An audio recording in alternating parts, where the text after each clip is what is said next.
하나님 말씀 보도록 하겠습니다. 하나님 말씀은 누가복음 22장 3절에서 6절까지 말씀입니다. 우리 4절 말씀이니까 우리 함께 봉독하도록 하겠습니다. 시작. 12 가운데 하나인 가룟이라는 유다에게 사탄이 들어갔다. 유다는 떠나가서 대제사장들과 성전 경비대장들과 더불어 어떻게 예수를 그들에게 넘겨줄지를 의논하였다. 그들은 기뻐하여 그에게 돈을 주겠다고 약조하였다. 유다는 동의하고 무리가 없을 때에 예수를 그들에게 넘겨주려고 기회를 노리고 있었다. 아멘. 우리 옆에 분하고 한번 인사를 나누겠습니다. 샬롬, 잘 지내셨습니까? 어떻게 한 주간도 말씀으로 승리하셨습니까? 오늘은 종려주일이라고 이야기합니다. 종려주일이라는 것은 어떤 의미냐면 예수님께서 예루살렘에 입성하실 때 수많은 유대인들이 예수님의 그 행렬 옆에 나와서 종려가지를 흔들었다, 종려나무 가지를 흔들었다라는 것에서 이 날을 종려일도 그 종려일을 지키는 주일을 종려주일이라고 이렇게 이야기합니다. 그런데 지금 예수님께서 예루살렘에 들어가시는 이유가 다른 것이 아니라 죽으시기 위해서 예루살렘에 들어가신다는 겁니다. 예수님께서 죽으시기 위해서 예루살렘으로 들어가신다. 이제 이 한 주가 이제 마지막 예수님께서 이 땅 위에서의 사역입니다. 너무 중요한 시간입니다. 근데 이 너무 중요한 이 시간에 오늘 본문에는요, 이 시간을 준비하는 그 시점에서 가룟 유다의 배신에 대해서 기록하고 있습니다. 우리가 가룟 유다는 잘 알죠? 어떤 사람인지. 우리가 우리 마음속에 한번 생각을 해보면 다른 사람을 미워하는 게 쉽습니까? 아니면 사랑하는 게 쉽습니까?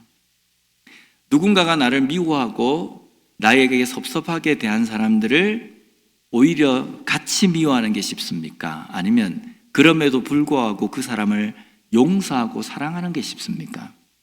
어때요? 그 사람이 나를 미워하면 미워하는 그대로 갚아주는 게 쉽습니다. 그게 우리 인간의 당연한 본성입니다. 오늘 본문에는 보면요, 이 가룟 유다의 마음 가운데 사탄이 들어갔다라는 표현이 나옵니다. 오늘 보면 3절 말씀을 보면요, 12 가운데 하나인 가룟이라는 유다에게 사탄이 들어갔다.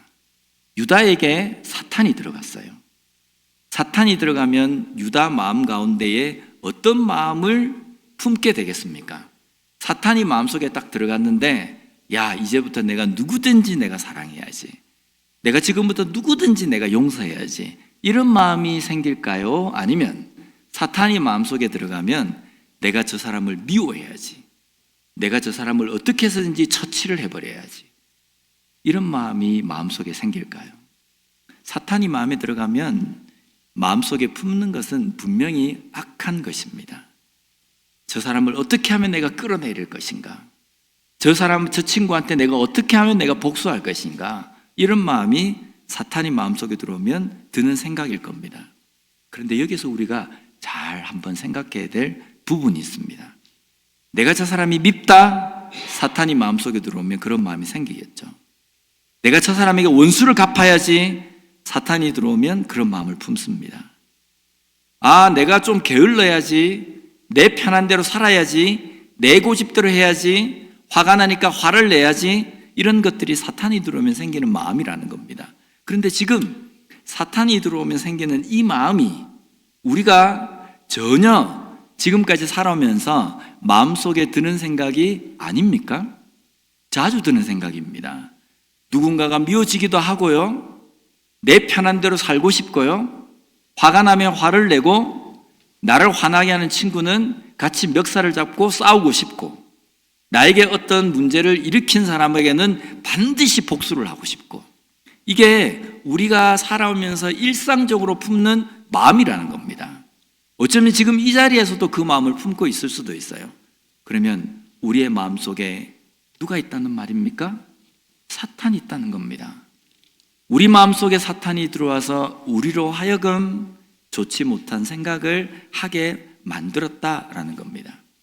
그런데 오늘 본문에서는 유다의 마음 가운데 사탄이 들어가서 유다가 예수님을 팔 생각을 했다라고 이렇게 기록이 되어 있지만요, 우리는 이미 죄인이기 때문에 우리가 태어날 때부터 자연스럽게 품고 있는 이 생각은 악한 마음이라는 겁니다. 그래서 내 마음대로 살기 위해서는요, 화내고 분을 품고 복수하고 싸우고 다투고 시기하고 질투하는 것이 자연스러운 거라는 겁니다. 그런데 성경에는 이렇게 살지 말라고 이야기합니다. 미워하지 말라, 용서하고 사랑하라고 이야기하십니다. 원수 갚지 말라, 오히려 그를 위해서 기도하라 라고 이렇게 말씀합니다. 그럼 어떻게 하면 우리가 이렇게 살 수 있습니까? 악한 것은 우리가 그냥 있으면 자연스럽게 마음이 품어져요. 그런데 좋은 마음은 훈련이 되어져야 된다는 겁니다. 매일매일 훈련이 되어져야 좋은 마음을 품을 수 있다는 겁니다.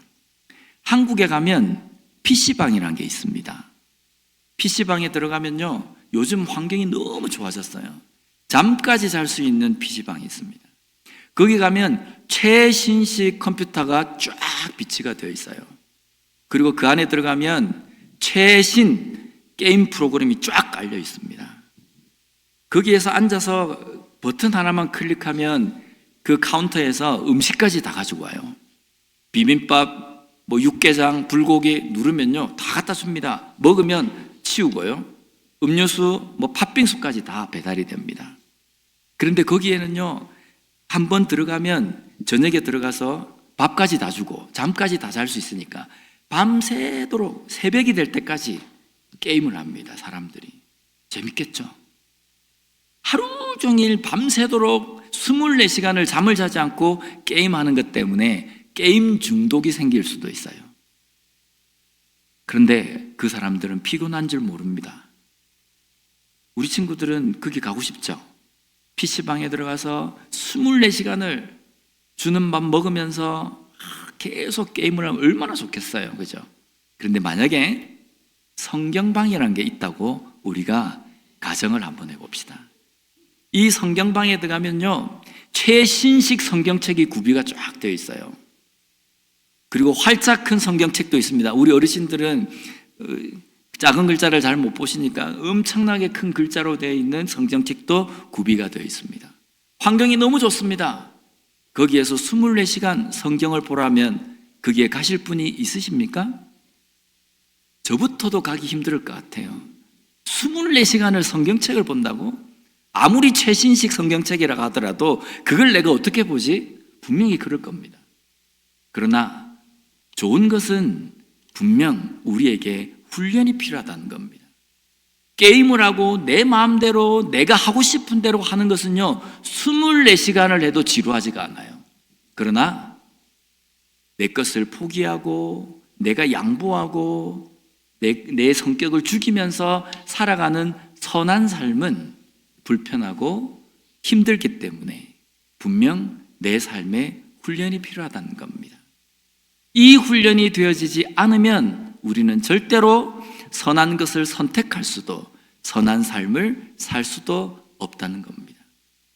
하나님께서는 우리에게 분명 선한 삶을 살라고 우리에게 명령하십니다. 그 선한 삶을 살기 위해서는 무엇이 되어져야 됩니까? 훈련이 되어져야 되는 겁니다. 오늘 내가 유튜브를 보고 싶은 그 마음을 조금 접고 하나님의 말씀 성경책을 피는 겁니다. 오늘 내가 피곤해서 잠을 자고 싶지만 내가 하나님께 기도하는 그 시간을 위해서 잠이 오는 그 눈을 비벼가며 다만 5분, 10분이라도 앉아서 하나님 앞에 기도하는 겁니다. 이것이 훈련입니다. 이 훈련이 되어져야 선한 삶을 살아가는 그리스도인으로 살아갈 수 있다는 겁니다. 하나님은 우리에게 이 훈련을 명령하셨습니다. 명령하신 이 훈련을 우리의 삶 속에 잘 실어내고 훈련을 잘 받음으로 인해서 선한 삶이, 선한 생각이, 선한 행동이 자연스럽게 나타나는 그리스도인으로 살아가는 우리 모두가 되었으면 좋겠습니다. 기도하겠습니다. 하나님 아버지 감사합니다. 오늘 말씀을 통해서 다시 한번 우리가 그리스도인으로서 어떤 마음을 품어야 하는지, 또 그 선한 마음을 품기 위해서 어떤 마음가짐으로 살아야 하는지 깨닫게 해주시니 감사합니다. 정말 내 마음대로, 내가 원하는 대로 사는 것이 아니라 하나님의 뜻대로 살기 위하여서 비록 힘들지만, 비록 지루하지만 하나님의 말씀을 보고 기도하는 훈련을 함으로 말미암아 선한 그리스도인으로 잘 만들어지는 훈련을 잘 감당하는 우리가 되게 하여 주시옵소서. 예수님 이름으로 기도드립니다. 아멘.